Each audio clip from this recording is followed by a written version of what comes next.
Update 1.6 for World of Tanks is just around the corner. It brings revamped conditions for the personal missions of 2 campaigns, the improved customization system, new decals, and the deactivation of team damage. And the main feature of this update is the new branch of British light tanks. Let's go. Update 1.6 introduces a branch of high-tier British light tanks. There are 4 vehicles.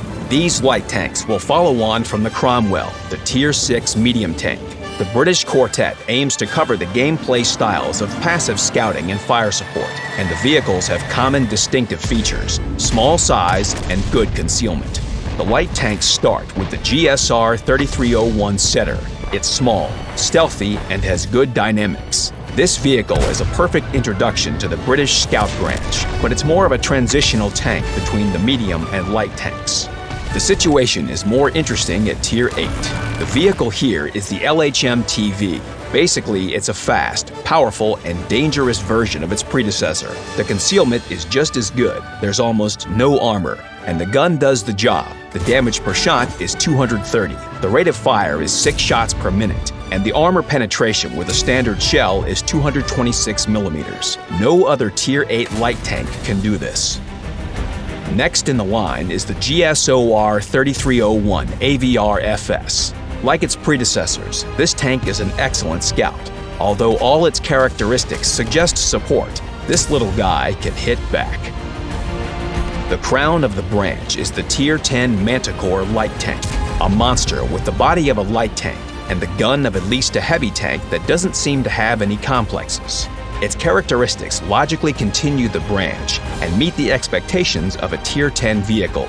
Good dynamics, a damage per shot of 390, excellent concealment, and good view range. Here are the strengths of this Brit. It was just made for passive scouting and striking the enemy stealthily.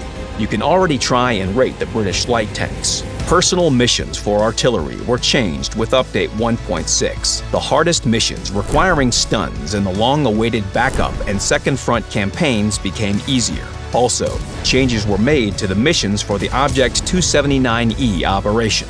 The conditions of some missions became simpler. Some other missions were changed completely. But what's important is that the path towards the desired 4-track monster is now easier.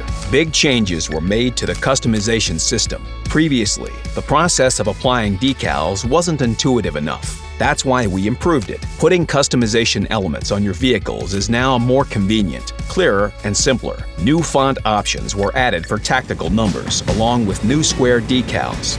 Also, there's a completely new decal type, rectangular decals. Many of you have already appreciated them on the common test server, and now it's time to decorate your tanks on the main server. Team damage was disabled in Update 1.6. This new feature was tested in ranked battles and frontline, and also on the common test server. Now it's time to turn off team damage in random battles. No more accidental or intentional friendly fire and ramming damage. Now you can focus on your opponents. That's all for now. Enter the game and try the new British tanks and other new features. Good luck on the battlefield.